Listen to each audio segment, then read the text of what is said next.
favor, apaguen sus teléfonos móviles, pues va a dar comienzo al acto. Gracias.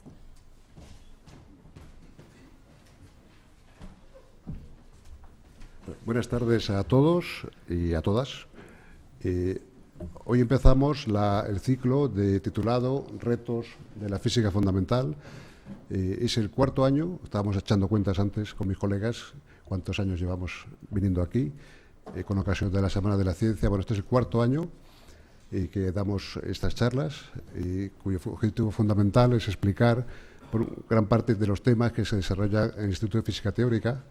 Y, de hecho, todos los speakers, casi todos, yo creo, son miembros del instituto o tienen una asociación o la han tenido en el pasado. Entonces, el objetivo de estas charlas pues, es difundir lo que es la ciencia, salir de nuestra torre de marfil, ¿no? Y tratar de hacer este esfuerzo que nos viene muy bien también a nosotros, ¿no? De difundir estas cosas que hacemos, los trabajos teóricos. Bueno, básicamente somos teóricos, algunos tienen más contacto con los experimentales, como lo veréis. Hoy hay un fenomenólogo, ¿verdad? O dos, de hecho. Otros son más teóricos, el contacto con el experimento es más lejano. Pero bueno, en todo caso, las ideas que manejamos pues son un poco están en la frontera de la física. Y son retos de conocimiento, ¿no? Bien, el primer conferenciante hoy va a ser David Cerceño, que ha sido miembro de nuestro instituto y en este momento pues, es asociado al IFT, Instituto de Física Teórica, pero es miembro permanente de la Universidad de Durham. Ahí veis la afiliación, y él es un experto mundial en el tema de la materia oscura. Entonces, bueno, espero que nos ilustre un poco más sobre este tema tan interesante. David. Muy bien, muchas gracias. Bueno, muchas gracias, Germán, por la introducción. Tengo que agradecer también al Instituto de Física Teórica por la invitación a participar en estas charlas. Yo estuve también hace, me parece que fueron 4 años, en el ciclo también que organizamos entonces, y como ha dicho Germán, ahora mismo estoy en la Universidad de Durham. Entonces, la verdad es que les agradezco mucho la invitación. Y os agradezco a todos vosotros también que hayáis venido a escuchar esto, que es un tema que a mí por lo menos me apasiona. Llevo trabajando en él pues casi ya por lo menos 12 o 13 años en intentar explicar qué es esto de la materia oscura.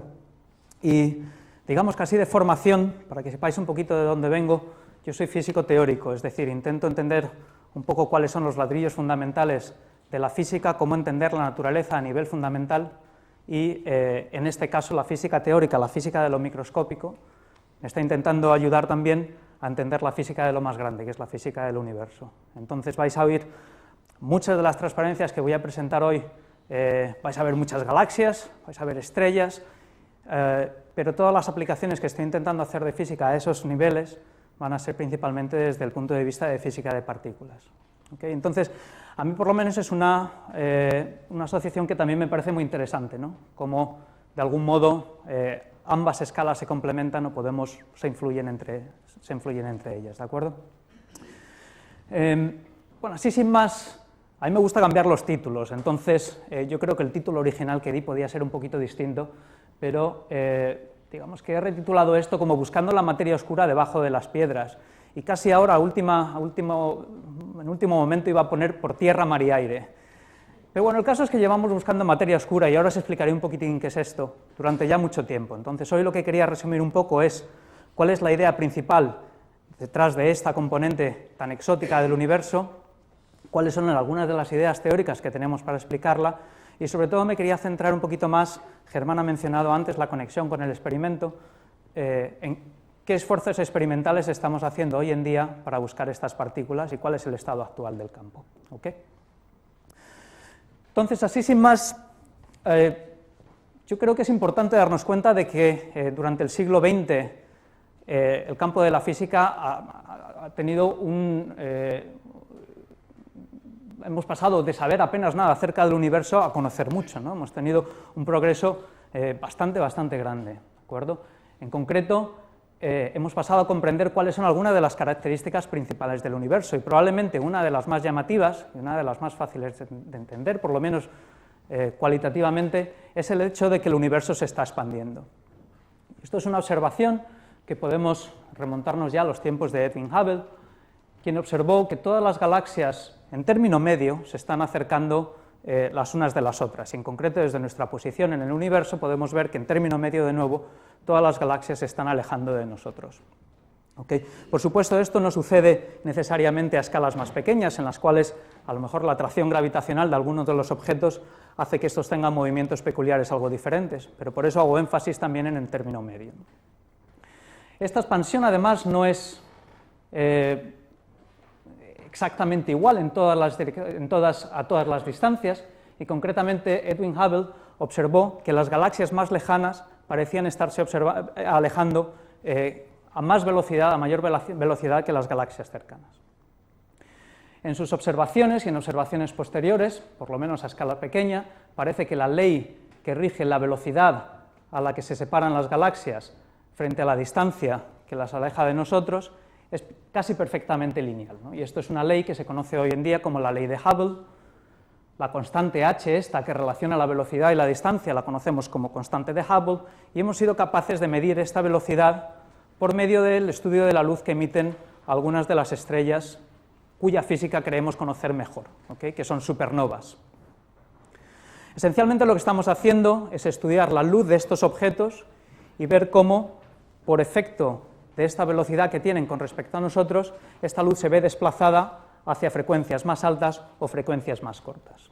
¿Okay? Esto es un efecto que se conoce, por lo menos para la luz, desde hace ya tiempo, es un efecto que se conoce como corrimiento Doppler, y nos permite, de algún modo, medir estas velocidades de manera bastante precisa. De nuevo, esto no sería posible si no conociéramos también la física de este tipo de supernovas. Entonces, bueno, esto ya es de por sí bastante llamativo, porque, bueno, no solamente el hecho de que todos los objetos se estén alejando de nosotros, sino que si rebobinamos hacia atrás en el tiempo, eso implica que hubo un momento en el cual todos estos objetos tuvieron que estar muy cerca los unos de los otros.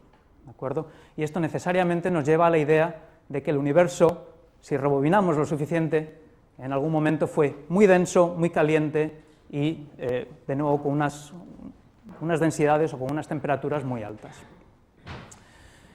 Esto, de algún modo, también es la idea que subyace detrás del Big Bang, ¿no? Que el universo, en sus comienzos, pues eso, fue muy denso, muy caliente y se ha ido expandiendo y enfriando a partir de entonces, ¿no? De hecho, hoy en día conocemos o creemos conocer la física que rige todos esos procesos bastante bien hasta un determinado punto. ¿Okay? Estamos yendo aquí, esta es una pequeña peliculita en la cual estamos yendo desde el origen del universo, el momento en el que se originó en el Big Bang. El universo en un principio tuvo un periodo de inflación, lo llamamos inflación cósmica, en el cual la expansión del universo era extremadamente rápida. Déjame que pase esto un poco más despacio. Era extremadamente rápida y eso explica por qué el universo, por lo menos para nosotros, tiene una pinta muy homogénea e isótropa. El universo es prácticamente igual, lo miremos en todas las direcciones que lo miremos, ¿de acuerdo? En un principio, de nuevo, en el universo la densidad y la temperatura era tan grande que todas las partículas que conocemos hoy como fundamentales se encontraban en un estado, una especie de estado de plasma más o menos libres, ¿de acuerdo? Aquí estamos hablando de quarks, todas las partículas fundamentales y también posiblemente partículas que no hayamos descubierto todavía, ¿de acuerdo? De hecho, estoy hablando más lento todavía que la película, ¿de acuerdo? La voy a tener que pasar otra vez, disculpad, porque no sé parar esto. De hecho, veis aquí, bueno, simplemente diciendo que aquí habría quarks, antiquarks, algunos de los gluones, fotones, todas estas son partículas elementales que mencionaré posteriormente en la charla. A estas escalas el universo, no entendemos muy bien qué es lo que pasó, pero hubo un momento en el cual el universo se decantó por tener materia en lugar de antimateria, ¿de acuerdo? Sabemos que muchas de las leyes de la física que conocemos hoy en día son equivalentes para materia y antimateria, pero el universo tuvo que crear materia en algún momento, ¿okay? Esto es un proceso que conocemos como variogénesis y cuyo origen en términos de microfísica no hemos sido capaces de entender todavía completamente, ¿de acuerdo? Entonces, esto es uno de los misterios, por ejemplo, que todavía subyacen, que todavía no hemos sido capaces de explicar. Conforme el universo se iba expandiendo e enfriando, estas partículas que en un principio estaban libres empiezan a formar estados ligados, ¿okay? Los quarks se empiezan también a formar entre ellos, por ejemplo, bariones, los primeros protones y los neutrones se forman aquí. Daos cuenta de las escalas de tiempo que estamos manejando. Esto sucede en los primeros fracciones de segundo del universo. Poco después, cuando el universo tenía aproximadamente 100 segundos, empiezan a formar los núcleos más ligeros. Estos protones y neutrones se agrupan en forma de helio, litio, deuterio, etc. Este es un proceso que conocemos como nucleosíntesis. Cuando pasan aproximadamente 100.000 años, son los electrones los que se recombinan con estos núcleos y forman los primeros átomos. En estos momentos, o momentos después, el universo se vuelve de repente transparente a los fotones, y son estos fotones los que podemos ver hoy en día en forma de un fondo de radiación de microondas que también explicaré un poquitín más adelante, ¿de acuerdo? Para que el universo llegue a este fondo de radiación de microondas necesitamos esperar aproximadamente unos 300.000 años, entonces os dais cuenta de que ya las escalas de tiempo empiezan a cambiar un poquitín. Y a partir de entonces simplemente el universo se sigue enfriando, las estructuras se están formando, empezamos a formar cúmulos de galaxias, etcétera, etcétera, hasta que llegamos hoy en día. A mí una de las observaciones que más me llama la atención de todo esto, y que a lo mejor simplemente porque la hemos oído ya bastantes veces, a lo mejor no nos suena tan sorprendente, es que podemos poner fecha al universo. El universo tiene una edad de 13.700 millones de años. ¿Okay? Y eso, con un error que por supuesto nos viene asociado de la medida de la constante de Hubble, pero a mí eso de por sí ya me parece bastante sorprendente. Eso es sorprendente, y también es sorprendente el hecho de que la teoría del Big Bang no es simplemente una teoría cualitativa que nos dice que el universo se está expandiendo de cualquier manera y ya está.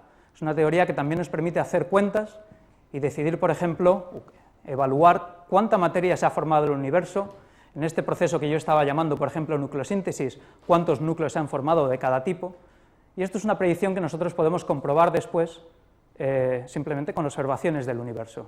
Y vemos que además se ajusta bastante bien. Es decir, el Big Bang no es solamente una descripción cualitativa en papel, sino que nos permite hacer cálculos muy detallados de cómo es la abundancia del universo, que además está de acuerdo con lo que vemos. ¿De acuerdo? Entonces, bueno, en base a esta, digamos, esto es una foto a gran escala de lo que es el universo. Por lo menos parece que entendemos lo que estamos viendo. Os hablé antes del fondo de radiación de microondas y no me puedo resistir a enseñaros esto que, bueno, yo creo que es la fotografía más antigua del universo que tenemos, ¿de acuerdo? Esto es el cielo, los distintos colores indican distintas temperaturas y el cielo aquí está expandido como si fuera un mapa mundi, ¿de acuerdo? Como en todas las fotografías, nosotros no estamos en esa fotografía porque la estamos tomando, ¿de acuerdo? Lo único que hemos hecho ha sido extender la fotografía que hemos tomado en todas las direcciones del cielo. Y estos distintos colores representan diferencias de temperatura del orden de la millonésima de Kelvin, ¿de acuerdo? Cuando la temperatura del universo es aproximadamente 2-3 Kelvin. ¿Okay? Entonces, para que veáis también un poco el grado de precisión que se requiere para tomar este tipo de datos. Estudiando este tipo de distribuciones, estudiando las anisotropías de temperatura, aunque en principio parece muy homogéneo, como podéis ver aquí hay, bueno, zonas que son ligeramente más calientes que otras, también hemos conseguido tener un conocimiento de cuáles son los componentes fundamentales del universo. ¿Okay? Y en concreto también es así como hemos llegado a saber cuánta materia hay, de qué tipo, y por ejemplo, cuáles son las otras componentes del universo. Entonces, de nuevo, esto no es solamente una foto muy bonita, sino que es, en términos cuantitativos, son datos que nos permiten analizar el universo, las componentes del universo en el que vivimos.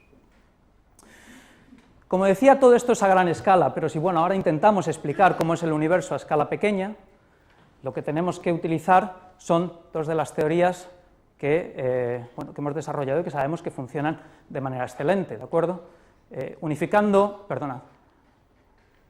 la teoría de la relatividad con la mecánica cuántica, hemos construido teorías cuánticas de campos, por medio de las cuales hemos descrito la naturaleza de estado fundamental con una precisión extraordinaria. El equivalente de nuestra tabla periódica para los químicos, digamos, la tabla periódica para los físicos, es bastante más sencilla, es esta que estoy poniendo aquí. Esto es lo que conocemos como el modelo estándar de las partículas fundamentales o de las interacciones fundamentales. Y esto contiene los ladrillos de los cuales están hechas todas las cosas, de los cuales está hecha la materia. Tenemos por una parte los quarks, que son estas partículas que forman en su parte, formarían hadrones, protones, neutrones, etc. Tenemos otras partículas que son los leptones. El electrón es uno de estos leptones. El neutrino, si habéis oído hablar de los neutrinos, son otros de estos leptones, simplemente que no tienen carga. Y además vemos que estas partículas aparecen replicadas en 3 familias distintas, cada una con una masa superior a la otra, ¿de acuerdo? En la charla que veréis después de Vicent Mateu, yo creo que ahondará un poquitín más en detalles del modelo estándar. Bueno, pues estos quarks y estos leptones son los ladrillos fundamentales. De hecho, para entender prácticamente la totalidad de la materia que vemos, nos bastan 3 partículas aquí, que son el quark que llamamos up, el quark que llamamos down y el electrón. Y con esto ya hemos entendido gran parte de la materia que podemos ver. Las interacciones fundamentales aparecen descritas por lo que llamamos bosones, y aquí tenemos el fotón, tenemos los gluones, que median la interacción de tipo fuerte, y tenemos otras partículas que son exóticas también, los bosones Z y W, que median las interacciones electrodébiles. Y finalmente, podemos decir que hemos completado finalmente la familia del modelo estándar con el descubrimiento del Higgs.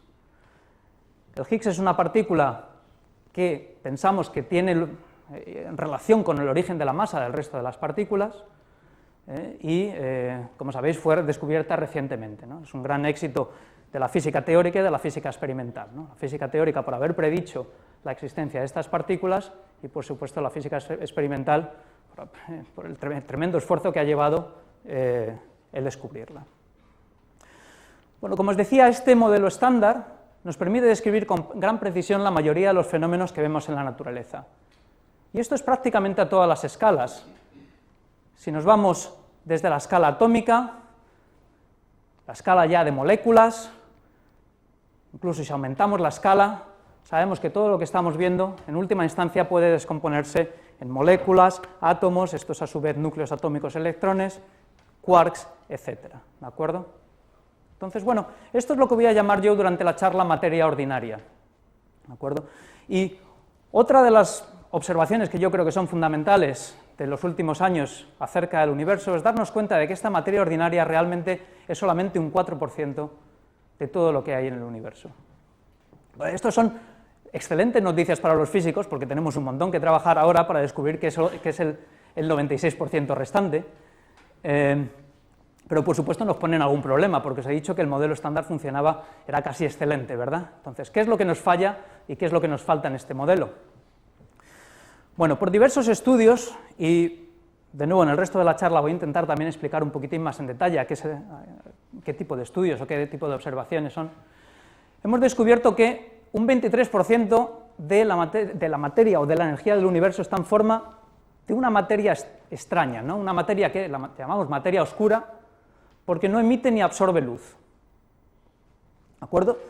Solo sabemos de su existencia por efectos gravitacionales y bueno, entendemos desde el punto de vista de física de partículas fundamentales que podría deberse a otra nueva partícula fundamental. ¿De acuerdo? Entonces, bueno, sabemos que estamos buscando algo exótico, pero no solamente algo exótico en pequeñas cantidades. Daos cuenta de que la materia oscura es un 23% del universo y la materia ordinaria es un 4%, es aproximadamente 5 veces más abundante que la materia ordinaria. Entonces estamos buscando algo que realmente es muy, muy abundante, y a toda vista es muy, muy esquivo, porque no hemos sido capaces de detectarla todavía. Si creéis que este es el problema principal, esperad. Porque el problema principal es realmente la energía oscura, ¿no? Perdonad porque se me ha cortado un poquitín aquí. La energía oscura es responsable del 73% de la densidad de energía, si queréis, del universo. Y aquí sí que no tenemos ni idea de lo que es. Lo estamos llamando energía oscura, es una componente que sabemos que es responsable de la expansión acelerada del universo. Os hablé antes de las observaciones de Edwin Hubble, que parecía decir que la expansión del universo era constante. Hoy sabemos que a grandes escalas, y también hoy en día, la expansión realmente es acelerada, el universo está acelerando esa expansión. Y lo único que puede explicarlo es una componente de energía oscura. Podría ser una constante cosmológica o algo incluso más exótico. ¿De acuerdo? Entonces, bueno, como veis, realmente tenemos un problema aquí, ¿ok? Y el problema, o digamos el reto, es que desconocemos la existencia del 96% del universo. Bueno, yo en esta charla me voy a concentrar en la materia oscura. El motivo es que la búsqueda de materia oscura es muy distinta de la búsqueda de la energía oscura. ¿Okay? Y, bueno, sería una charla completamente distinta y no daría tiempo a explicarlo absolutamente todo. También tenemos más teorías en física de partículas que relacionan la materia oscura con nueva física, entonces, por lo menos desde el punto de vista experimental, hay más experimentos hoy en día buscando este tipo de materia. Muy bien. Aquí el problema está en lo siguiente. Os he dicho que la materia oscura, la única forma que sabemos su existencia es por medio de la interacción gravitacional. Entonces, ¿cómo funciona esto realmente? Bueno, como sabemos desde los tiempos de Sir Isaac Newton, existe una ley de gravitación que es universal, y por universal me refiero a que se aplica a todos los cuerpos, independientemente de su masa. Como veis aquí, todo cuerpo con masa ejerce una fuerza de atracción sobre cualquier otro cuerpo con masa, ¿okay? Independientemente del resto de sus propiedades. Además sabemos que esta fuerza es directamente proporcional a las masas, inversamente proporcional a la distancia al cuadrado que la separa. ¿Okay? Es decir, sabemos describirla bastante bien. Como es universal, esto también implica que se aplica a escalas pequeñas, se aplica a escalas grandes, y en concreto podemos aplicarla, por ejemplo, a escalas planetarias. Si pensamos un planeta orbitando alrededor de una estrella, sabemos que podemos compensar la fuerza, podemos explicar la fuerza centrípeta que explica la rotación de este objeto por medio de la atracción gravitacional. Y esto lo único que implica es que podemos calcular, si queréis, la velocidad de rotación de un objeto y relacionarla con la masa que hay contenida en esta órbita, ¿de acuerdo? Así, por ejemplo, si ponemos una determinada masa en el centro, el objeto este se va a mover a una velocidad, y si aumentamos la masa, sabemos que la velocidad de rotación va a ser mayor. Esto ya por lo menos nos da una forma de medir las masas que hay contenidas si tenemos acceso a la dinámica de cualquier sistema. Es decir, midiendo velocidades, somos capaces de medir de algún modo la masa que hay contenida en ese sistema. De nuevo, esto es universal, es independiente de que aquí tenga una estrella o que tenga la misma cantidad de gas invisible. ¿De acuerdo? El principio es el mismo. Yo mido la velocidad y determino la masa que hay contenida en el centro. Bueno, pues este es el principio que estamos utilizando, por ejemplo, para medir cuál es la masa de una galaxia. Aquí lo único que estamos haciendo es irnos a escalas aún mayores, pero en esencia lo que tenemos que hacer es lo mismo. Buscamos objetos que están gravitacionalmente ligados a esta galaxia, y esta foto que os estoy enseñando aquí es M33, es una galaxia parecida a la nuestra, la Vía Láctea, es una galaxia espiral, como podéis ver aquí, y lo único que hacemos es medir la velocidad de rotación de objetos como función de la distancia de la galaxia. Eso es una forma de medir masas, ¿de acuerdo? Pero también sabemos sabemos cómo relacionar la luz que emiten las estrellas con la masa que hay contenida dentro de ellas. Entonces, una forma alternativa de pesar una galaxia consiste en medir cuánta luz nos llega y convertir esa cantidad, esa luminosidad, en una masa, ¿de acuerdo? Esto nos da dos medidas de la masa que en principio deberían ser equivalentes. Si no son equivalentes, obviamente estamos perdiéndonos algo de la masa que sería oscura. Esta es la misma galaxia que os he puesto antes, es M33, la he tumbado para ponerla en un eje. Este es el radio, la distancia con respecto a esta galaxia, y aquí en el eje vertical voy a estar representando la velocidad de los objetos como función de la distancia.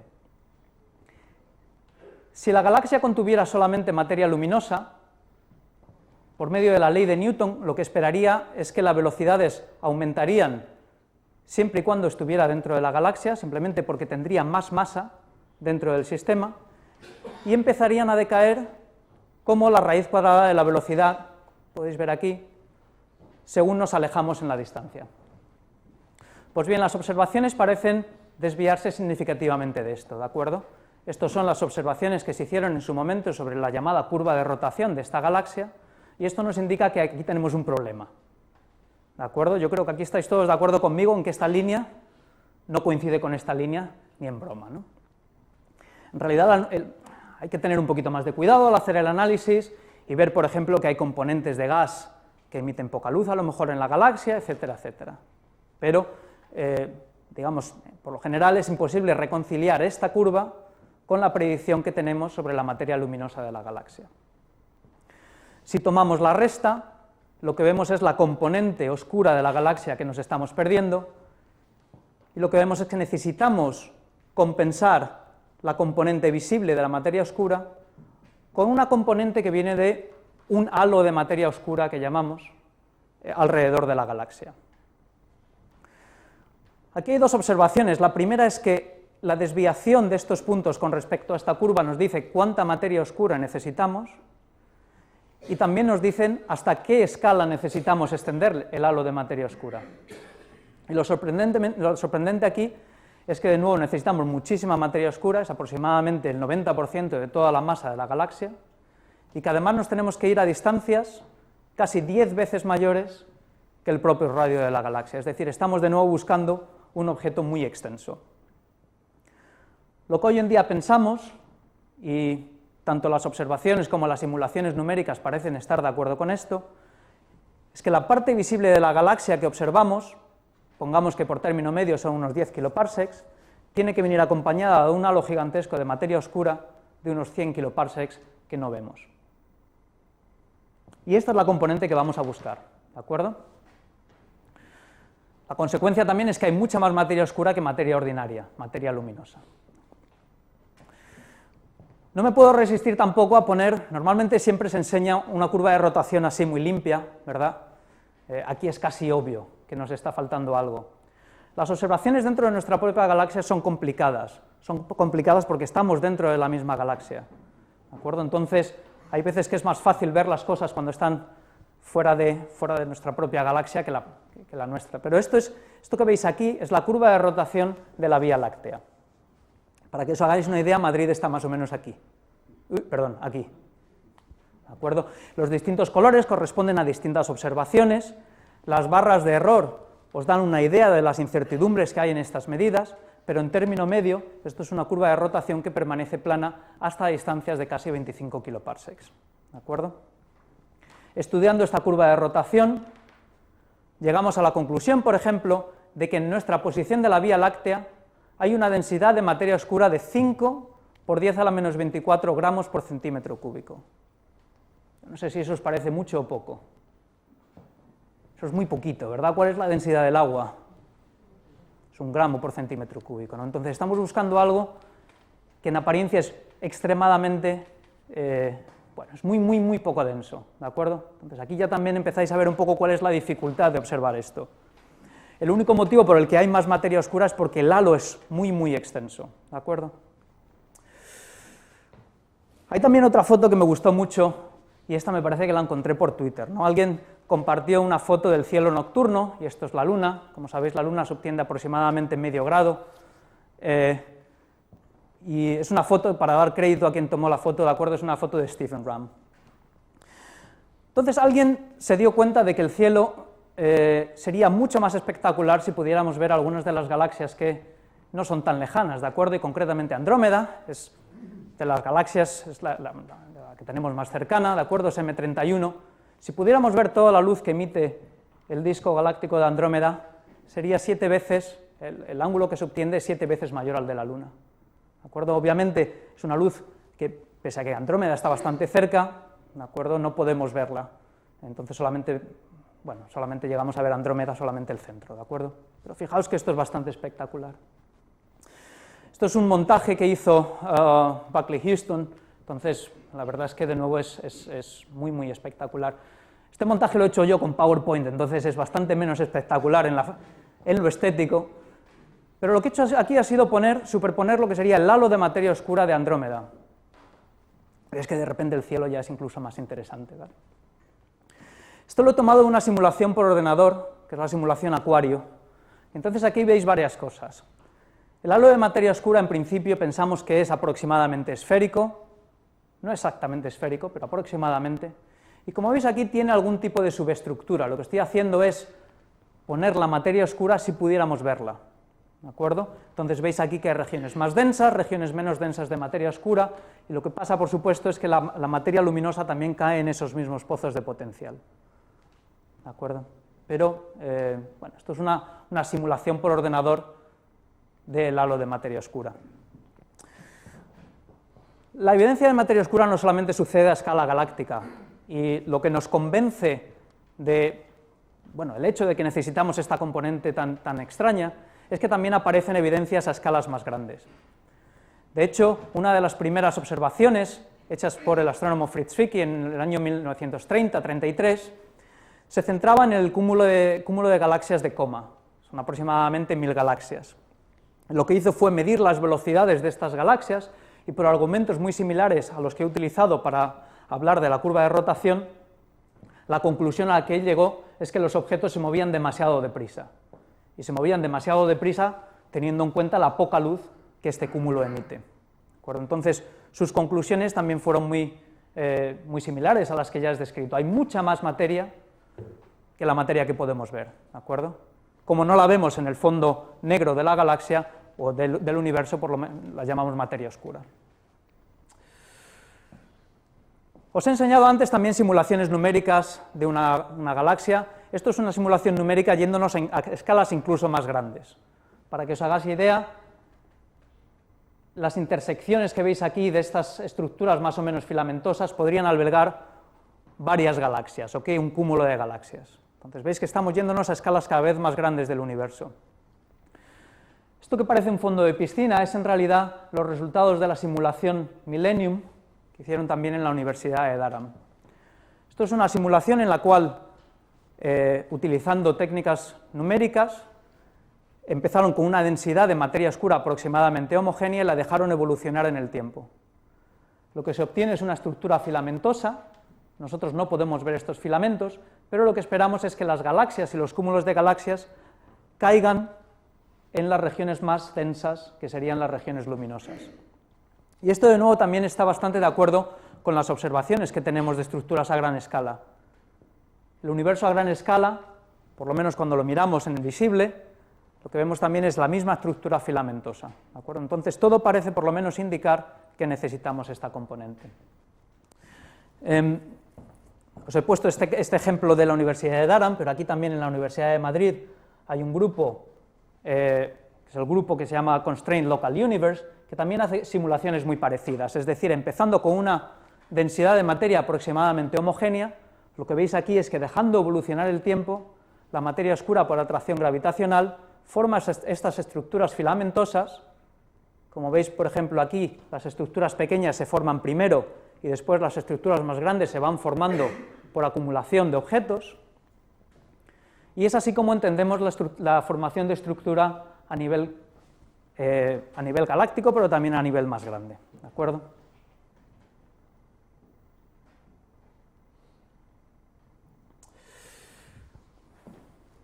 Esto también nos da la idea de que, bueno, estos filamentos en principio también deberíamos ser capaces de observarlos. Y de hecho lo sorprendente es que, bueno, esto es una observación de hace unos años solamente.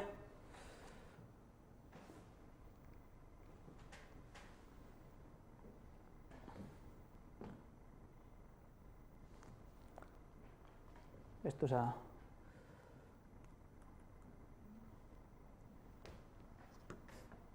fallo técnico.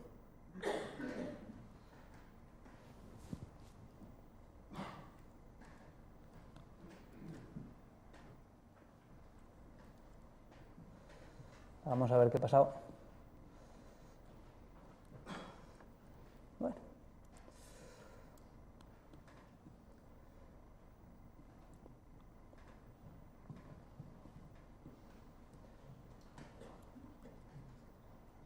Nada. Dame un segundo que lo corrijo, ¿de acuerdo?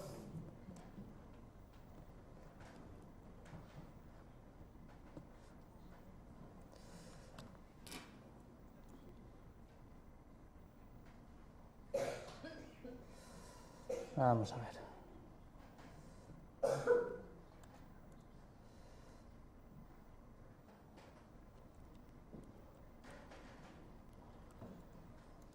Nada.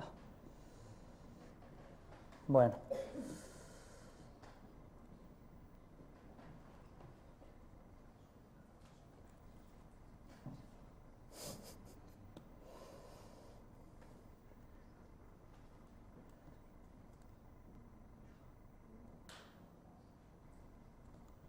Conseguido romperlo todo.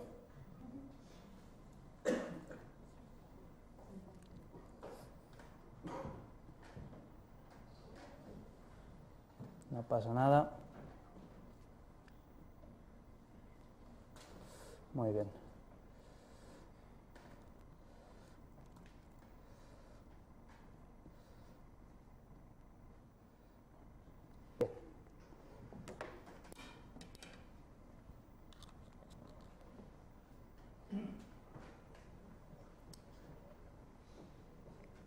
Vale. Bien, como os decía, esta estructura filamentosa, perdona por el... Soy teórico, ¿de acuerdo? Entonces a mí yo tengo excusa. Bien. Lo bonito de esta estructura filamentosa es que parece que la hemos observado experimentalmente, ¿de acuerdo? Y esto que os pongo es una observación de hace apenas 4 años. Ha habido otras un poquito más recientes, pero a mí esta me gusta mucho. Esto que veis aquí son 2 cúmulos de galaxias. Esto es Abell 223 y 222. Y estos cúmulos de galaxias, las pelotas que veis aquí arriba y abajo, se observan en el visible, es decir, son perfectamente visibles y sabemos que contienen un gran número de galaxias. Las líneas que veis es la reconstrucción que hemos hecho de la masa que hay contenida en este sistema utilizando técnicas de lentes gravitacionales, que es simplemente ver cómo la luz se desvía cuando atraviesa este objeto. Esto sabemos que es un efecto que la relatividad general predice, ¿de acuerdo? Y que podemos utilizar para saber cuánta masa hay contenida en el sistema. Bueno, lo sorprendente aquí no es observar que aquí hay masa y aquí hay masa, eso ya lo sabíamos. Lo sorprendente es darnos cuenta de que también hay una especie de filamento que une estos 2 cúmulos. Este es el análogo de los filamentos que os enseñaba aquí, ¿de acuerdo? Por supuesto, se requieren más estudios, más observaciones, etcétera, etcétera, pero bueno, todo parece indicar que vamos en la dirección correcta. Si aumentamos ya la escala aún más, esta es una foto que os he enseñado antes, ¿de acuerdo? Este es el fondo de radiación de microondas. Y desde los tiempos de COBE, después el satélite WMAP y ahora el satélite Planck, hemos conseguido medir la temperatura del universo con una precisión extrema. Estudiando estas anisotropías, hemos sido capaces de determinar de algún modo cuáles son las componentes del universo. Y es así como hemos llegado también a la misma conclusión, ¿de acuerdo? De hecho, es utilizando estos datos que los números que os he dado anteriormente, este 73% de energía oscura, 23% de materia oscura y 4% de materia ordinaria han sido determinados, ¿de acuerdo? Entonces, de nuevo, no es que solamente estemos buscando una componente bastante abundante, sino que además también hemos sido capaces de determinar cuál es esta abundancia y cuánta materia oscura estamos buscando. En fin, todo esto, de algún modo, el cuadro que pinta es bastante consistente. Estamos buscando una componente oscura, es decir, una componente que no emite ni absorbe luz, es una componente neutra, que no tiene carga eléctrica o carga de color. Si tuviera carga eléctrica, lo más probable es que la habríamos observado, y lo mismo sucede si hubiera tenido carga de color, ¿de acuerdo? Es estable, hemos visto los efectos de la materia oscura en el fondo de radiación de microondas, cuando el universo tenía apenas 300.000 años, y hemos visto los efectos de materia oscura en nuestras galaxias hoy en día y en los cúmulos de galaxias, cuando el universo tenía bastantes más, ¿de acuerdo? Aproximadamente 13.000 millones de años. Entonces es una partícula, si lo entendemos en términos de partícula, que ha sido formada en el universo temprano y que ha tenido que existir hasta hoy, ¿de acuerdo? Al menos podemos decir que su vida media es mayor que la edad del universo. Es una materia oscura que llamamos fría, es decir, no relativista, y esto, la única forma de entenderlo es por medio de simulaciones numéricas. Todas las simulaciones numéricas que os he enseñado mostraban un universo más o menos filamentoso. Eso depende mucho de cuál es la velocidad, cuál es el recorrido libre medio de la materia oscura cuando esas estructuras se están formando. Si la materia oscura se está moviendo a velocidades cercanas a las de la luz, velocidades relativistas, estas estructuras se rompen y el universo se forma de manera un poquito distinta, las estructuras se forman de manera un poco diferente. Las observaciones que tenemos hoy en día, junto con las simulaciones numéricas, parecen indicar que la materia oscura no es relativista, entonces la llamamos fría, ¿de acuerdo? Hay algunos problemas asociados a eso y hay simulaciones que defienden que la materia oscura puede ser algo más caliente, pero sin llegar a ser relativista. Y luego finalmente sabemos que es 5 veces más abundante que la materia ordinaria. Y esto es aproximadamente lo que sabemos de la materia oscura, ¿de acuerdo? Entonces, si conseguís acordaros estos 5 puntos, ya sabéis tanto de la materia oscura como sabemos nosotros, así que ya somos todos casi expertos, ¿ok? Por supuesto, el problema aquí es que detrás de estas propiedades puede haber muchas formas de explicarla, ¿de acuerdo? Nosotros en física de partículas, la hipótesis que vamos a utilizar es que es una nueva forma de partícula, una nueva partícula, pero hay muchas formas, digamos, o se nos pueden ocurrir diversas formas de explicar estas observaciones. Quizá lo primero que tendríamos que pensar es, bueno, todo esto puede ser materia ordinaria que simplemente no emite suficiente luz y que nos hemos perdido. Nosotros sabemos, por ejemplo, que hay objetos en el cielo que no emiten la suficiente luz como para verse por sí mismos, ¿no? Podemos pensar en planetas, podemos pensar en enanas marrones, podemos pensar en nubes de gas frío, etcétera, ¿de acuerdo? Todos estos se han denominado objetos masivos compactos del halo y primero por búsquedas directas nos hemos dado cuenta de que no hay suficientes, pero también la teoría del Big Bang y la forma que tenemos de entender nucleosíntesis tras el Big Bang parecen ser inconsistentes con esto, ¿de acuerdo?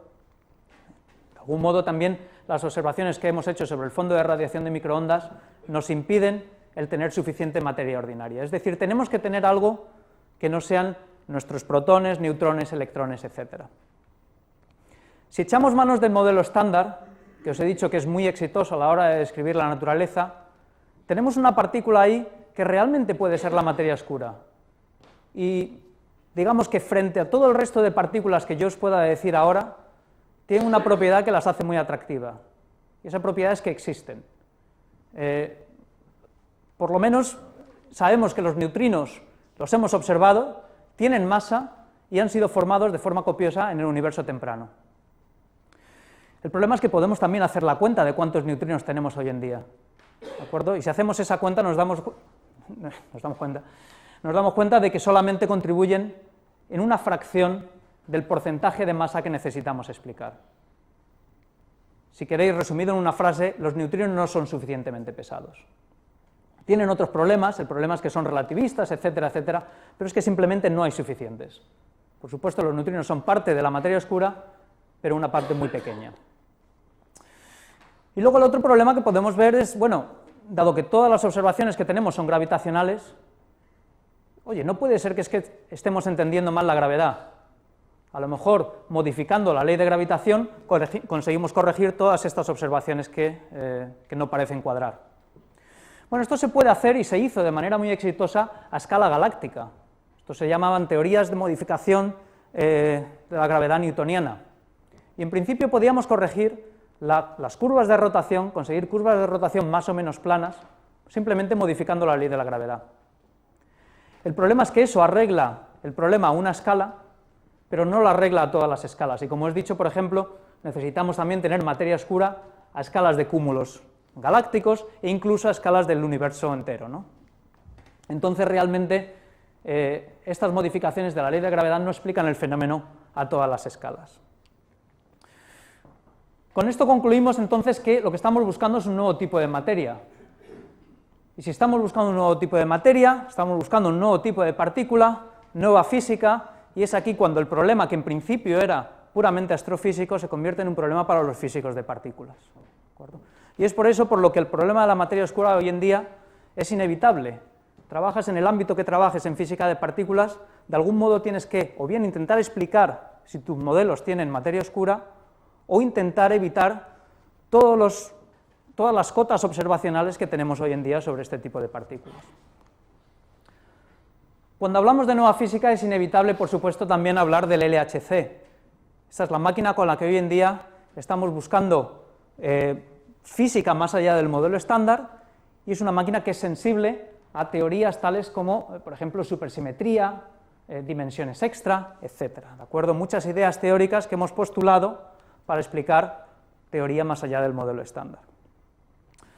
Simplemente para daros una idea del tipo de modelos en los que estamos pensando cuando pensamos en materia oscura, supersimetría es una teoría en la cual generalizamos ya las simetrías del universo y decimos, por ejemplo, que existe una simetría que relaciona fermiones y bosones.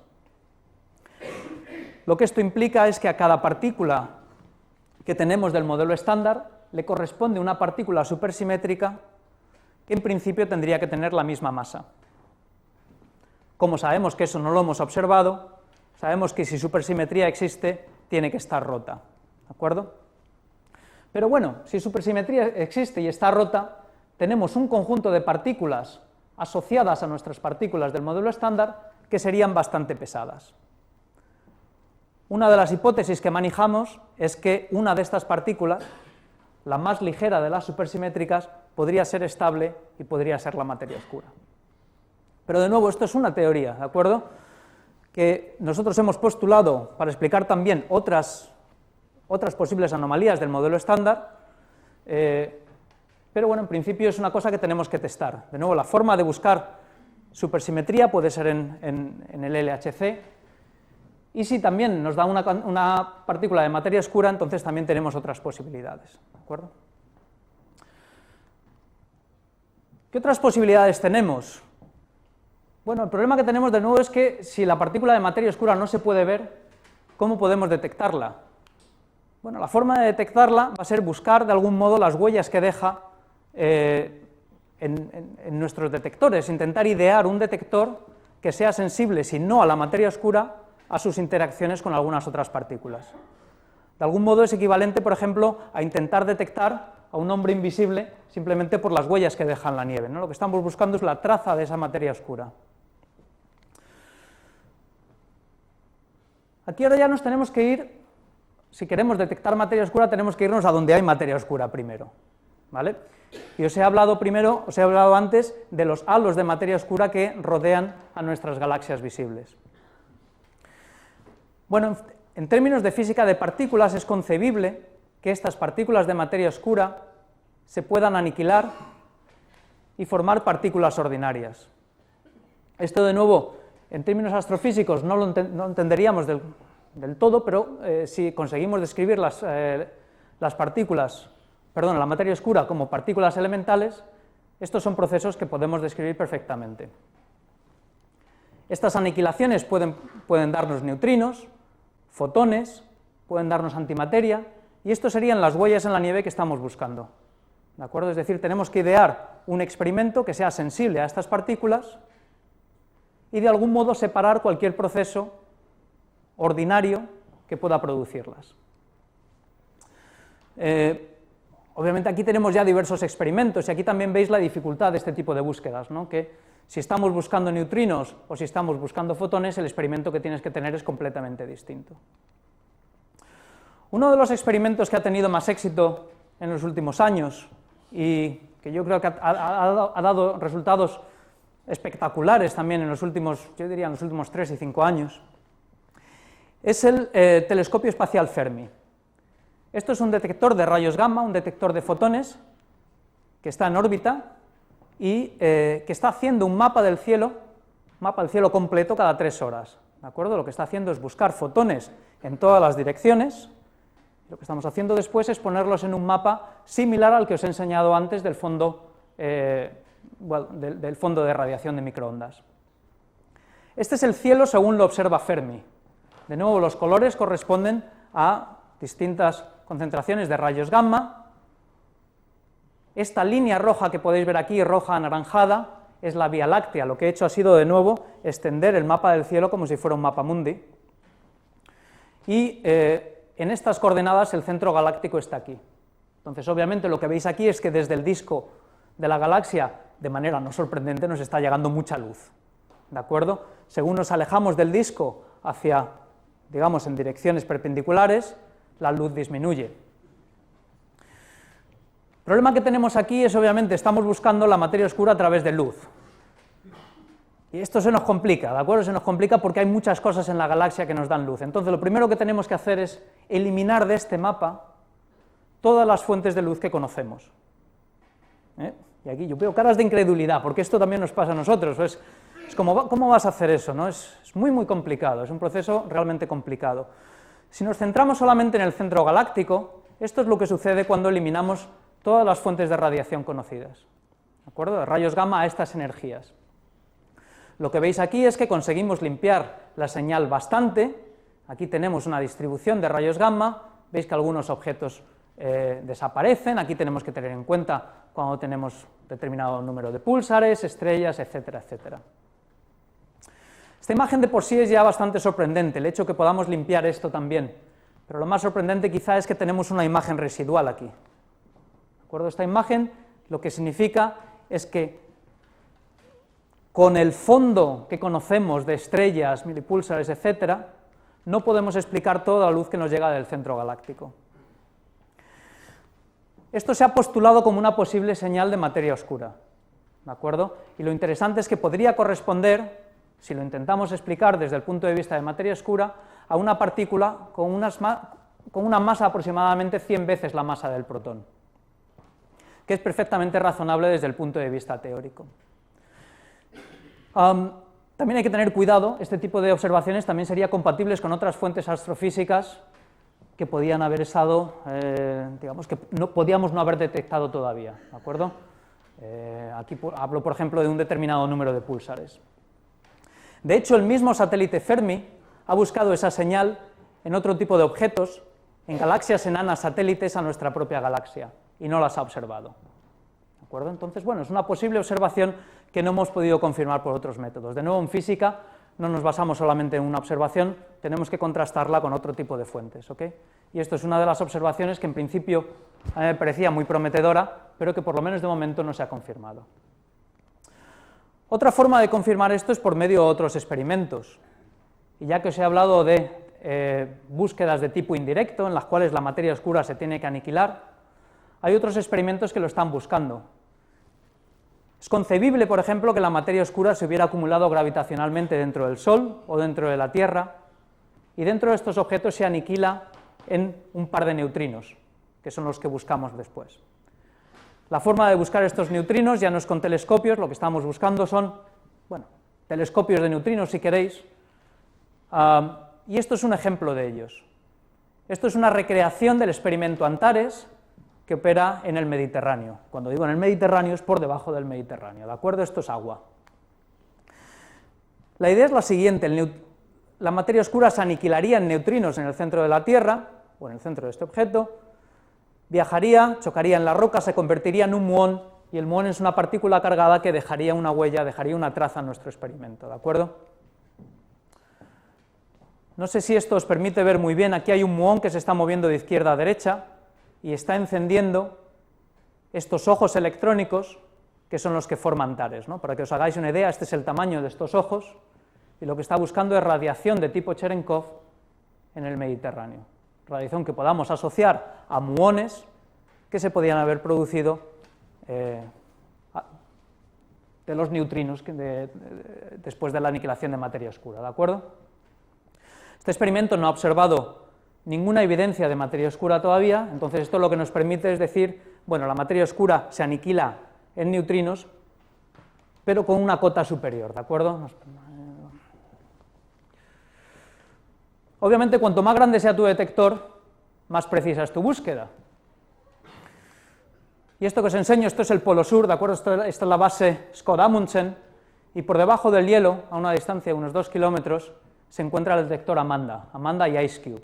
¿Okay? Amanda era más pequeño, Ice Cube, en inglés cubo de hielo, es un detector gigantesco, ¿de acuerdo? Para que os hagáis una idea, esta es la Torre Eiffel a escala, estos son 3 kilómetros por debajo de la superficie del hielo, y de nuevo el principio es el mismo, son ojos electrónicos que están buscando la radiación Cherenkov de partículas cargadas que se podían haber producido después de la aniquilación de materia oscura. Para acabar, dejadme que os hable de un tipo de búsqueda más directa, ¿de acuerdo? Y cuando os decía buscando materia oscura debajo de las piedras, es a esto a lo que me refería. La búsqueda directa se basa en detectar las partículas de materia oscura físicamente, cuando chocan con tu detector. Y aquí el problema que tenemos es que la materia oscura interacciona muy poquito. De hecho, bueno, de nuevo sabemos que nuestra Tierra está inmersa en este halo de materia oscura, de manera que sabemos que nos cruzan partículas de materia oscura, pero no las vemos, no las detectamos. Puede ser que no hay muchas partículas y solamente pasan a lo mejor cuando estamos dormidos. Pues vamos a hacer la cuenta, ¿no?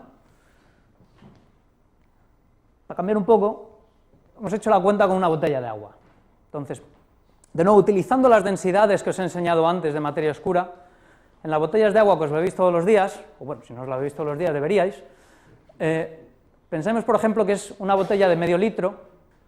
Echando así cuentas rápidamente, tenemos aproximadamente 10 a la 27 protones, neutrones y electrones, que son bastantes. Tenemos casualmente varias decenas de miles de neutrinos cósmicos, pero eso no nos deberían importar, porque interaccionan muy poquito y no los vamos a ver jamás. Pero bueno, como curiosidad ya lo sabéis. Y aproximadamente, si tenemos una partícula de materia oscura de una masa de 100 gigaelectronvoltios, 100 veces la masa del protón, como la que explicaría la señal del centro galáctico, tendríamos una. ¿Ok? Entonces, bueno, ya sabéis, cuando os bebéis una botella de agua, aproximadamente tenéis una partícula de materia oscura. No es que la estéis bebiendo, porque enseguida que la movéis, va a haber otra partícula de materia oscura. La partícula de materia oscura le importa muy poquito que vosotros movéis la botella, ¿no? Pero bueno, es más o menos esto lo que estamos buscando. Entonces, bueno, no parece haber muchas, pero se mueven muy deprisa. La velocidad de la materia oscura en nuestra posición en la galaxia es de unos 300 kilómetros por segundo, de manera que, y este número siempre está mal porque doy la charla muy lento, ¿de acuerdo? Aproximadamente unas 20.000 millones de partículas de materia oscura nos han atravesado durante esta charla, ¿vale?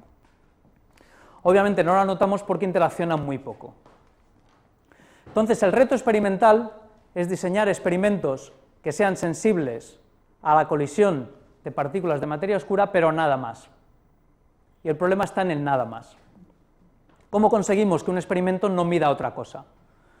Bueno, lo primero que tenemos que tener en cuenta es que este tipo de interacciones, de nuevo, lo que queremos es que la materia oscura choque, mueva un núcleo, y lo que hacemos nosotros es buscar ese núcleo que se ha movido. Estamos buscando un único núcleo, el movimiento de un único núcleo en un detector. La forma en la que lo buscamos es, bueno, pues porque ese núcleo puede ionizar el medio, puede emitir luz, o puede aumentar localmente la temperatura del medio. Si estamos hablando de un cristal, puede provocar oscilaciones. Pero de nuevo son todo oscilaciones o efectos producidos por el retroceso de un solo núcleo. Bueno, lo primero que tenemos que hacer es darnos cuenta de que si ponemos nuestro experimento en superficie, mal vamos. Mal vamos porque tenemos un flujo de partículas que nos vienen del cosmos, rayos cósmicos, nos vienen, bueno, simplemente también de radiactividad que tenemos alrededor, que estaría iluminando nuestro experimento constantemente. Entonces, lo primero que tenemos que hacer es llevarnos nuestro experimento bajo tierra, protegerlo de lo que viene siendo, por ejemplo, toda la radiación cósmica. Este es el monte Tobazo, esto está en los Pirineos, y debajo del monte Tobazo está el laboratorio subterráneo de Canfranc. ¿De acuerdo? Está situado en una antigua línea de ferrocarril que unía España y Francia. En su origen tenía un laboratorio muy pequeñito, a una escala, a una profundidad de unos 1500 metros, hoy tiene un laboratorio muy espectacular, como veis, una distancia, a una profundidad de unos 2 kilómetros, ¿de acuerdo? Esto es ideal para hacer este tipo de experimentos, porque la montaña nos sirve de protección. Todo el material que tenemos encima nos sirve de protección, nos elimina todos los rayos cósmicos, y podemos por lo menos asegurarnos de que cuando medimos la materia oscura, u otros efectos que queramos medir. Estos son cristales de yoduro de sodio, son los que esta gente utiliza como su experimento, ¿de acuerdo? Estos cristales se iluminan cuando uno de los núcleos dentro de estos cristales tiene un retroceso nuclear, ¿de acuerdo? Entonces lo que estamos buscando es luz dentro de estos cristales. El siguiente problema, por supuesto, es que incluso en esa caverna tenemos radiación natural que viene de las cadenas de desintegración del uranio y del torio, por ejemplo, y tenemos muchas. El uranio y el torio producen radon en su momento, etcétera, etcétera, ¿de acuerdo? Entonces lo que tenemos que hacer es construir un blindaje alrededor de estos cristales, y aquí tenéis, por ejemplo, los cristales están dentro de una cobertura de cobre, rodeados por plomo, y en última instancia rodeados también por una capa de polietileno. Y todo este blindaje está diseñado para apantallar toda la radiación de la cueva. Por supuesto, los materiales que utilizamos tienen que ser sumamente limpios. De nada nos vale limpiar la radiación que nos lleva de la cueva si estos materiales están sucios. Y por sucios me refiero, por ejemplo, a que tengan impurezas de uranio o torio, o incluso a la radiación intrínseca del material en sí, ¿de acuerdo? Supongo que alguno de vosotros lo sabéis, pero el plomo que fabricamos contiene plomo 210, ¿de acuerdo?, que es un isótopo radiactivo. El plomo 210 tiene una vida media de unos 20 años, con lo cual realmente si queremos fabricar plomo y esperar a que sea lo suficientemente limpio como para utilizar en estos experimentos, deberíamos esperar varios cientos de años o incluso miles de años. Entonces, claro, esto no es una cosa que le guste a las agencias, es una forma, digamos, de conseguir plomo limpio, que es simplemente irnos a plomo que se ha fabricado hace mucho tiempo, ¿no? Esto que veis aquí es un lingote de plomo romano, y este es el tipo de plomo arqueológico que se utiliza como primera línea de apantallamiento en estos experimentos. Este plomo, que ha sido forjado hace 2000 años y ha permanecido en el fondo del mar después del naufragio de alguno de estos barcos, ¿de acuerdo?, está lo suficientemente limpio como para utilizar como blindaje. Por supuesto, se intenta utilizar, o se utilizan piezas que no tienen valor arqueológico y después de los consiguientes permisos, etcétera, etcétera, ¿de acuerdo? No es un expolio. Dejadme que pase un poco más rápido, ¿ok? Este es el tipo también de blindaje que utilizamos en el experimento con el que yo trabajo, que es el experimento CDMS. Aquí, en lugar de cristales de yoduro de sodio, estamos utilizando cristales de germanio, que están dispuestos en 5 torres. Aquí veis una de las torres con uno de nuestros científicos para que os hagáis una idea del tamaño. Y también tienen un blindaje muy similar, ¿de acuerdo? Lo que hacemos es poner plomo arqueológico en la primera zona, ¿de acuerdo? Esto es polietileno, plomo arqueológico, plomo normal y un poquito más de polietileno. Y para que os hagáis una idea también del tamaño de esto, ¿de acuerdo?, aquí tenemos a 3 científicos durante la etapa de instalación. Esto también es uno de los aspectos que me gusta a mí de la física hoy en día, ¿de acuerdo?, que es muy colaborativa, ¿no? Estamos aquí hablando de un equipo de aproximadamente 100 científicos de 20 países distintos. Y es esto lo que, por lo menos desde el punto de vista humano, a mí también me gusta destacar.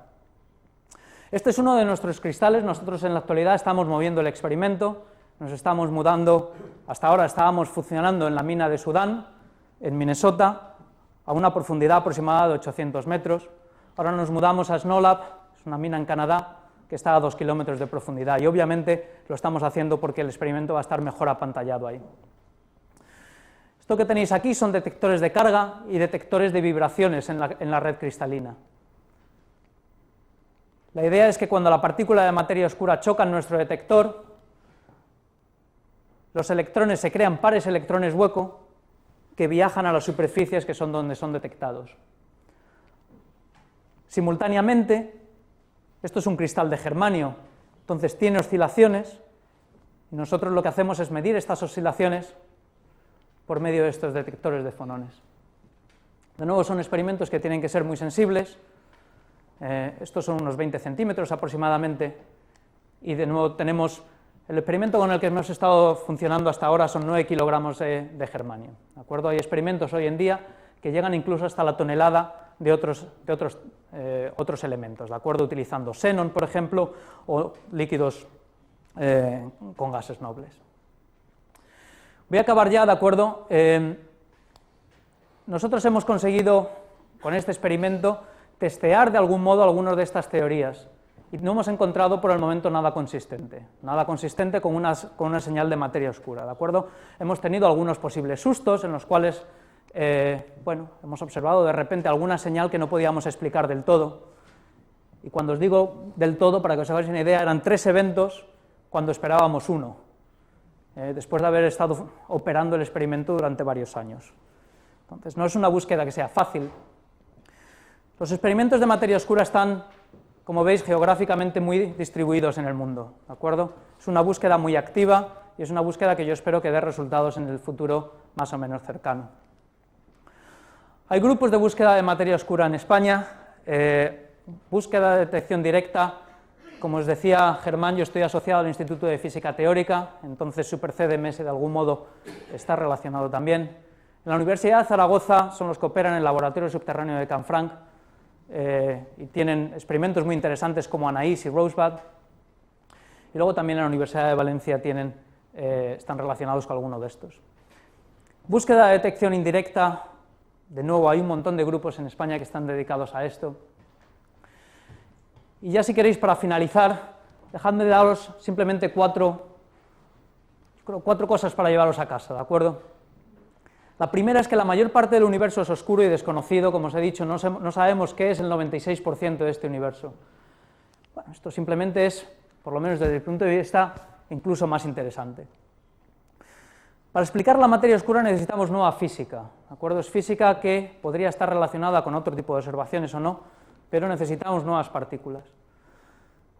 La materia oscura se podría detectar en experimentos actuales y futuros. Os he enseñado algunos de los experimentos con los que estamos trabajando hoy en día, e incluso señales posibles de alguno de estos experimentos. Entonces es un campo sumamente activo. Finalmente, aunque ha habido posibles señales, no hemos podido confirmar ninguna de ellas. Esto no es un fracaso, esto es un éxito, ¿no? Yo creo que, más exitoso, por supuesto, es detectar la materia oscura.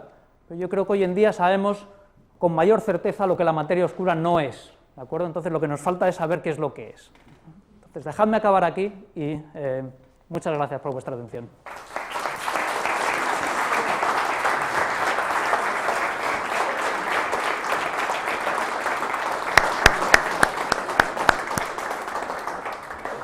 Abrimos un turno de preguntas a... Sí. Si la materia eléctrica, si la materia oscura no tiene carga eléctrica, ¿cómo se pretenden detectar los choques contra los núcleos? Es muy buena pregunta, ¿no? Porque, digamos, ¿cómo interacciona? Lo que tú estás preguntando es a nivel fundamental cómo interacciona una partícula neutra con el núcleo, ¿verdad?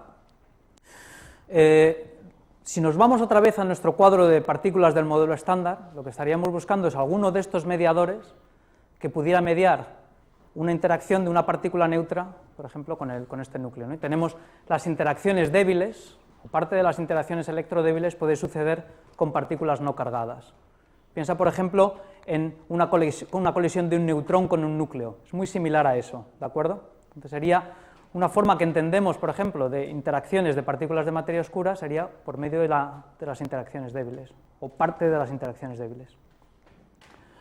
También pueden ser otro tipo de interacciones de la misma escala, ¿de acuerdo? A lo mejor existe una nueva fuerza que no hemos sido capaces de probar, o un nuevo mediador que medie ese tipo de interacciones, ¿de acuerdo? Gracias. Aquí había una pregunta. Mira. Sí.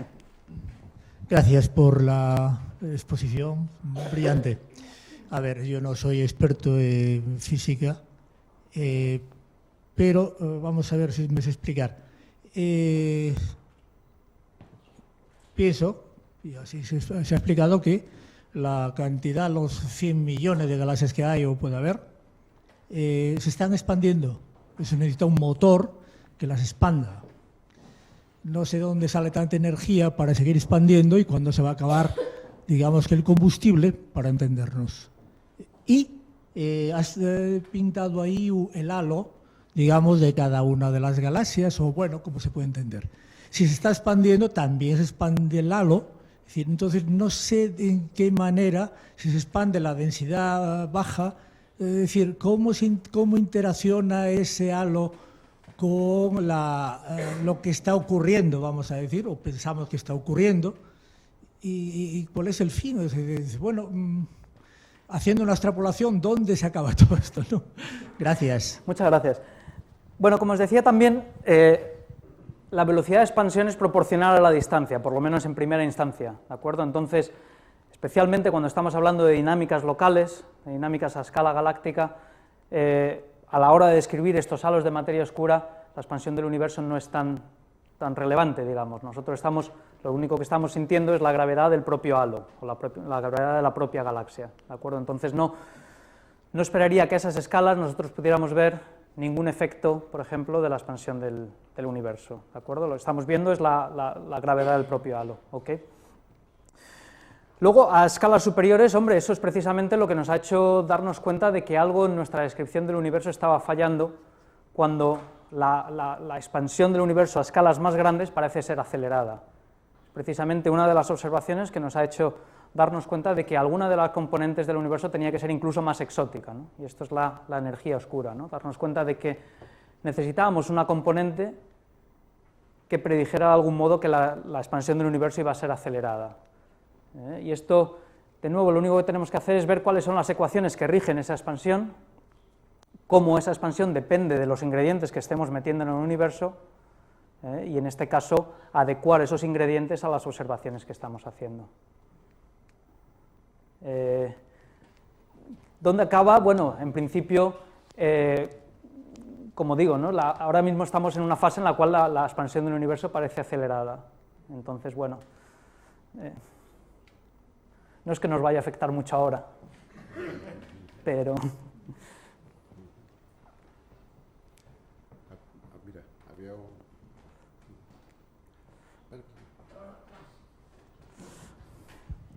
Gracias.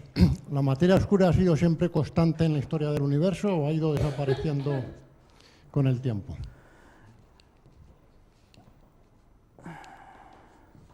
Es muy difícil responder a esa pregunta porque no sabemos lo que es la materia oscura. Entonces, acaban de pasar por mi cabeza como distintos modelos de materia oscura en la cual la gente ha predicho cosas diferentes. Déjame volver a lo que sabemos. Sabemos cuánta materia oscura necesitamos hoy en día. Lo que no sabemos es realmente cómo se ha formado en el universo temprano, ¿vale? Entonces hay distintos modelos de física de partículas que nos dicen que o bien la materia oscura se ha formado, simplemente se ha desacoplado térmicamente del universo en algún momento. Hay modelos que predicen que es absolutamente estable y modelos que predicen que decae, pero con una vida media muy larga. En primera instancia, lo que te diría es que sabemos que la materia oscura se tiene que haber formado antes del nucleosíntesis tras el Big Bang, porque si no, las predicciones que estamos haciendo sobre esa nucleosíntesis serían incorrectas. Entonces eso ya es un segundo después del universo, ¿vale? Y desde entonces ha permanecido más o menos, en relación por lo menos con la cantidad de materia ordinaria, más o menos constante. Digamos, lo único que ha cambiado desde entonces, bueno, hay que tener un poco más de cuidado, ¿de acuerdo? Porque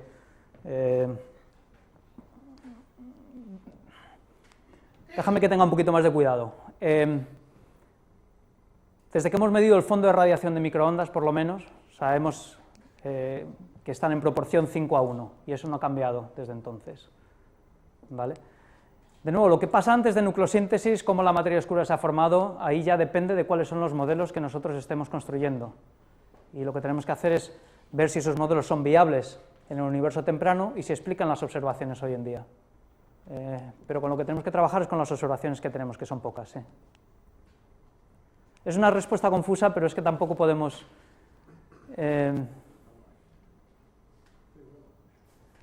no sabemos lo que es.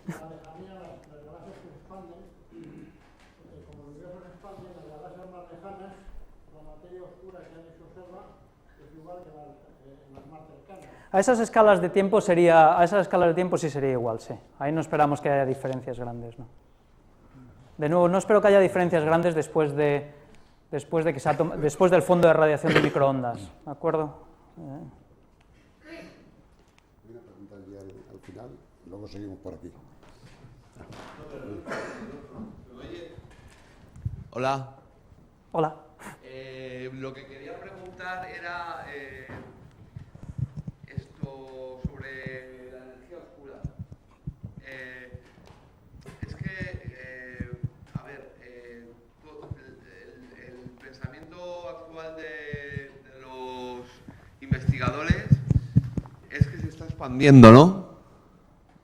O sea, que se está expandiendo aceleradamente, ¿no? Con aceleración positiva. Pero debido a que hay... Bueno, yo lo que he leído o algo así es que Andrómeda, que es la galaxia más cercana a la Vía Láctea, se está acercando. Eso Sí. creo que es cierto, ¿no? Sí, sí, pero porque es muy O sea, grande. Esto, de nuevo, volvemos a lo mismo, ¿no? A escalas locales, lo que estamos viendo son dinámicas que están regidas simplemente por la gravedad de los objetos alrededor nuestro, ¿de acuerdo? La expansión del universo lo que estamos viendo son escalas mucho más grandes. Cuando yo te estaba poniendo ejemplos ahí, muchas de estas supernovas son muchísimo más distantes que Andrómeda, ¿de acuerdo? Nosotros tenemos todo el grupo local, tiene su propia dinámica, y esa es en gran parte regida Y luego por donde están las distribuciones también de masa. he visto un gráfico donde se veía como los gráficos estos en forma mapamundi, igual que el de microondas, igual que el Sí. del observatorio Fermi, Sí. etcétera, ¿no? Entonces he visto uno también, que no sé cómo se llama, y que es de la posición del corrimiento al rojo, de Doppler. El mismo tipo de gráfico para todo el universo. Yo lo que me pregunto, o sea, porque, no sé, tengo un pensamiento de que a lo mejor lo de la aceleración positiva podría cambiar con el futuro, pero no, ya sé que hay muchos vestigios, pero aparte de la Andrómeda, ¿hay alguna otra galaxia que tenga corrimiento al azul? Pues supongo que de nuevo si miras en el grupo local tiene que haber algo más, ¿sabes? O sea, nosotros de nuevo estamos volviendo al... No, que yo sepa no. No. De nuevo, o sea, tú... este mapa, esta línea que te he puesto, por ejemplo, para la ley de Hubble, ahí te he puesto, digamos, una escala muy pequeña, ¿de acuerdo? Si nosotros la extendemos a distancias más grandes, hay supernovas a distancias muchísimo más grandes que siguen esa misma línea, ¿de acuerdo? Entonces, no, sí. Dime. Es que hay un estudio, o sea, Perlmutter, Ries y Smith hicieron la primera conjetura de que el universo se expandía aceleradamente, que les dieron el premio Nobel.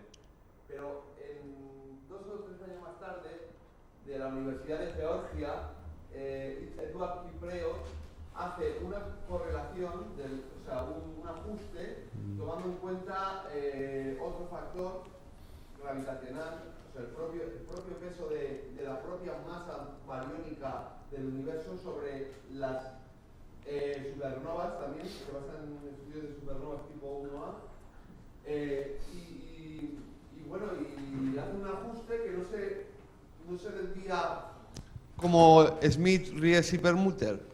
¿Sabes lo que te quiero decir?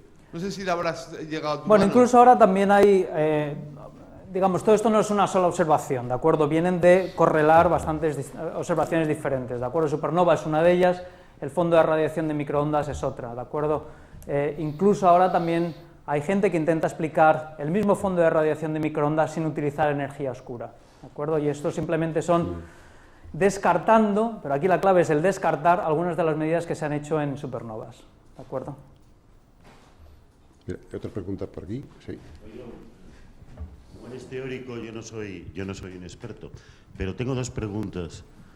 Desde el Big Bang, la materia oscura ha ido a su difusión, ha seguido la materia normal, es decir, van asociadas. Y segundo, pregunta también filosófica, la energía es la capacidad de un sistema de crear trabajo. ¿La energía oscura va asociada a la materia oscura y este es el sistema? Primero, la materia oscura es más abundante que la materia ordinaria, entonces es más bien al revés, es la materia ordinaria la que sigue la materia oscura. De hecho, la materia oscura crea los pozos gravitacionales en los cuales la materia ordinaria cae después, pero en efecto eso es lo correcto. Y luego, en cuanto a la relación entre energía oscura y materia oscura, no sabemos. Hay algunas de las cosas que hipotetizamos, por ejemplo, es que puedan estar relacionadas de alguna manera, pero no es trivial. Primero porque no entendemos muy bien qué es la energía oscura en este contexto. Pero sí hay estudios, por lo menos, intentando entender si algún tipo de interacción entre lo que sea la materia oscura y la energía oscura podrían ser posibles y se podrían observar. ¿Pero existe alguna relación entre la cantidad estimada de materia oscura, la cantidad estimada de energía oscura acumulada en los... Pregunto, no tengo ni idea. No, son muy buenas preguntas, porque son, de nuevo, ¿no? Volvemos otra vez a cuál es la naturaleza de ambos componentes, ¿no? De todos modos, aquí también hay otra cosa que me parece que de algún modo también se puede extraer de lo que estás diciendo, ¿no? Que es también una casualidad de algún modo que las abundancias no son tan distintas, ¿no? No estemos hablando aquí de órdenes de magnitud de diferencia, estamos hablando de un 70, 20 y un 4%, son cantidades bastante cercanas en sí, ¿no? La pregunta también se podría reformular en por qué la energía oscura está empezando a dominar ahora. Entonces, una forma en la que encuentras esta misma pregunta reformulada en nuestros trabajos científicos a veces es el por qué ahora, ¿no? ¿Por qué ahora empieza a dominar la energía oscura? Ya no te molesto más, pero si el universo se expande y lo atribuimos a la constante o energía oscura, ¿ha aumentado entonces? ¿O es la misma desde el principio? Lo comenta es la contribución, digamos, de energía oscura, ¿no? La forma en la que la energía oscura contribuye a la densidad de energía del universo es más grande ahora que en el origen del universo, sí. Y eso simplemente por cómo evolucionan estas contribuciones durante la evolución del universo, ¿de acuerdo? Sabemos que el universo en su comienzo estaba dominado por radiación, luego tuvo una época en la cual estaba dominado por materia, digamos, materia que se movía a velocidades no relativistas, y hoy en día entendemos que está dominado por la energía oscura. Ahora, ¿por qué ahora? No sabemos. Esa es una muy buena pregunta que no sé. ¿Hay alguna pregunta más? Vamos, aquí había una persona que lleva un rato. Ahora que están tan de moda los agujeros negros después del LIGO y todo esto, ¿crees que pueden jugar algún papel en la explicación de la materia oscura? Pues también se ha intentado, ¿no? Porque de nuevo lo que estás buscando es algo que sea oscuro de algún modo, ¿no? Si piensas en agujeros negros lo suficientemente masivos, el problema es que esos se podrían haber observado simplemente por búsquedas directas, o sea, un agujero negro moviéndose, imagina un halo de agujeros negros, ¿verdad? Si son lo suficientemente masivos podrías ver o bien por ocultación o por fenómenos de distorsión de la luz de alguna de las estrellas, del fondo de estrellas, los podrías haber observado, y de hecho las búsquedas de objetos masivos compactos en el halo se basan en ese tipo de cosas, ¿no? Entonces sabemos que por lo menos agujeros negros grandes, digámoslo así, no forman la materia oscura. Una posibilidad es que sean agujeros negros de tamaño intermedio, ¿de acuerdo? Entonces es una de las cosas también que se ha hipotetizado. Son objetos interesantes porque a lo mejor su colisión podría dar lugar a, de nuevo, los tienes que buscar de manera indirecta, ¿de acuerdo? Entonces a lo mejor una colisión de estos objetos podría dar lugar a cierto tipo de física que tú podrías buscar, ¿de acuerdo? Entonces, bueno, es una de las hipótesis que se ha barajado, sí. Gracias. Las preguntas que le puedes hacer ahora a David, y vamos a agradecerle la fantástica charla que ha dado. Muchas gracias.